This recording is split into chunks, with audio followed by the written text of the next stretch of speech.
Welcome to today's Explainer. We're going to break down exactly how an author builds psychological tension and genuine dread.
The author uses this agonizingly slow, fumbling with a key to just stretch out the suspense.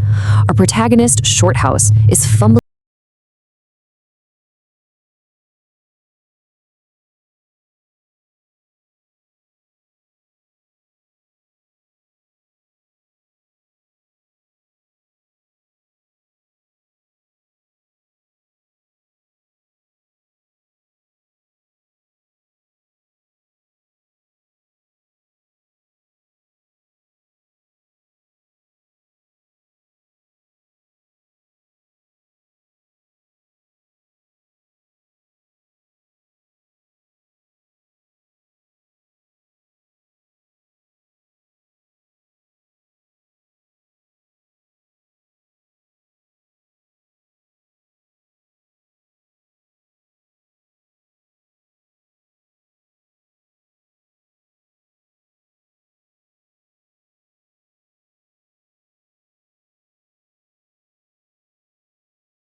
front door slams behind them with a roar.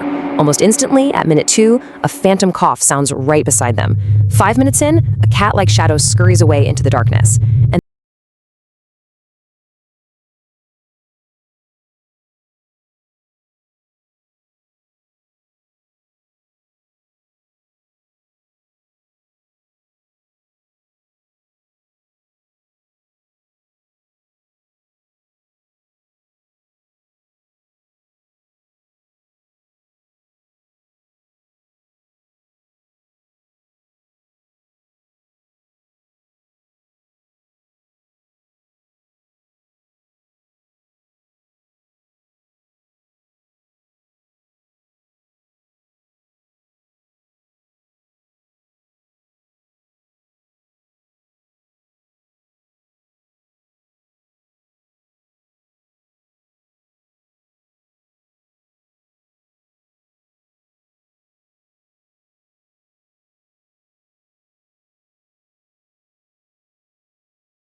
basement to check the scullery. Step 3, they lock the kitchen door behind them before heading upstairs. Shorthouse is desperately trying to apply structured human logic to a profoundly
away from our explainer today. Think about it. What is truly more terrifying? The physical monsters that we can see standing right in front of us, or the heavy doors we hear latching shut in the dark behind us? Thank you so much for exploring the anatomy of suspense with me. Until next time, keep analyzing the shadows. Okay, picture this. You're standing right on the absolute edge of your own sanity. You can literally feel the walls of your rational mind starting to buckle under the weight of pure, unadulterated terror. That chilling realization, that terrifying sensation that if the psychological strain had lasted even a fraction of a second longer, your mind would have completely shattered, well, that's exactly where our journey begins today. Welcome to This Explainer. Today, we're actually going on a bit of a dark journey together. We're cracking open a classic haunted house narrative. But you know what? We aren't just looking for ghosts. We are looking at the raw mechanics of fear. How exactly does an author manipulate words to make our actual skin crawl? How do they build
devices here literally weaponize the setting. The front door doesn't just open, it reveals a yawning gulf of darkness, almost like the house has opened a giant mouth to swallow.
They aren't just dealing with abstract fear anymore.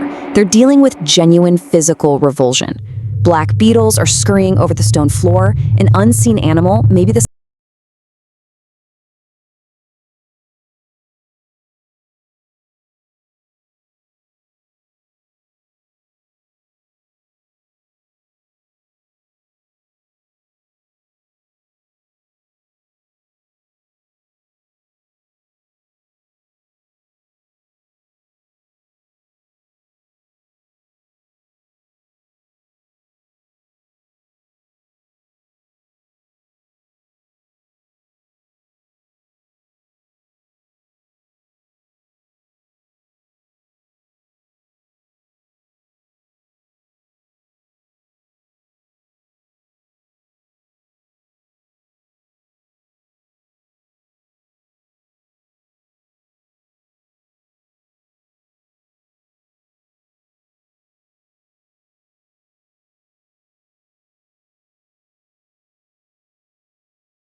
uninviting rooming house you can imagine, tucked away on a dark side street.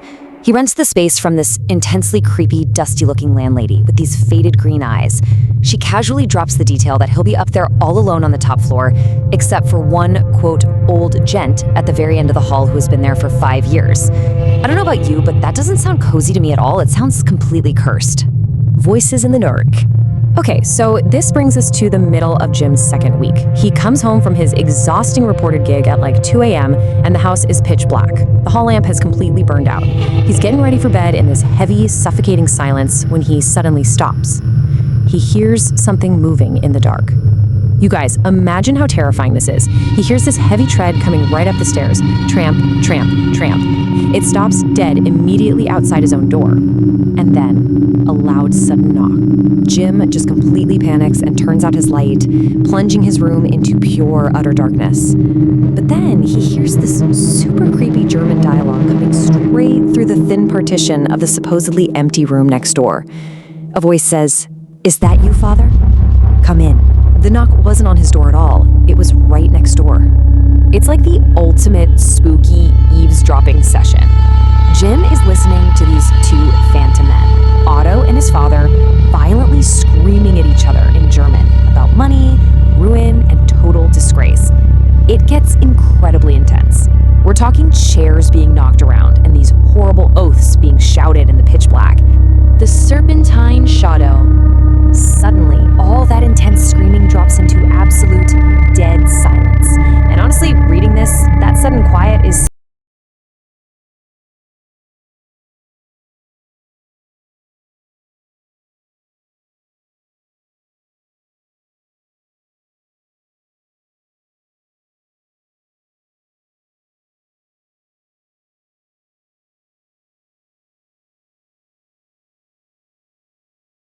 in shape. Jim is just frozen in sheer horror as this bizarre, creeping shadow slowly slides toward him along the floor, oozing right from under the wall partition of that adjoining room. And then, bam, the landlady flashes a light from right behind him.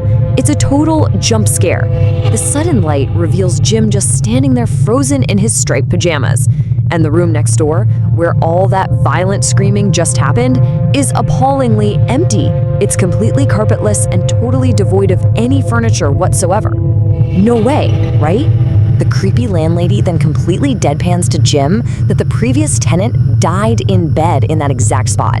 Oh, and she casually throws in that 25 years ago, this house was actually a private residence where a ruined German family named Steinhardt lived.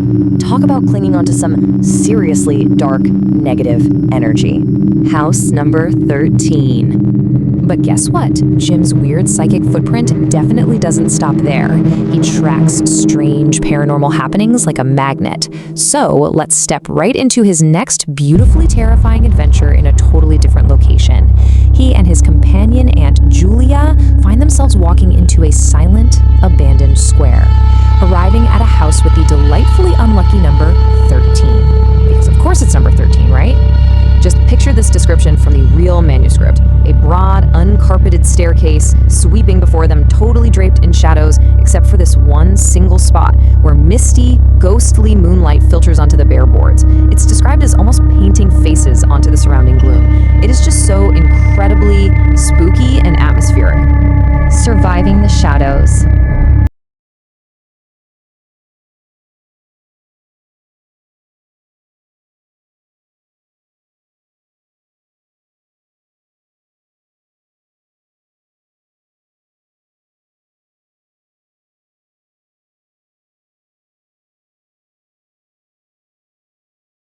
Push open the scullery door. Aunt Julia lets out this piercing, blood-curdling scream. Hovering directly in their way is a face, white as death, with disheveled hair and these wildly staring eyes. And then, the candle just flickers out, plunging them completely into empty, pitch-black darkness. Oh my gosh, I literally can't even imagine being plunged into that kind of absolute darkness with something right in front of me. After tracing Jim's terribly unlucky psychic footprint through these real, horrifying manuscripts,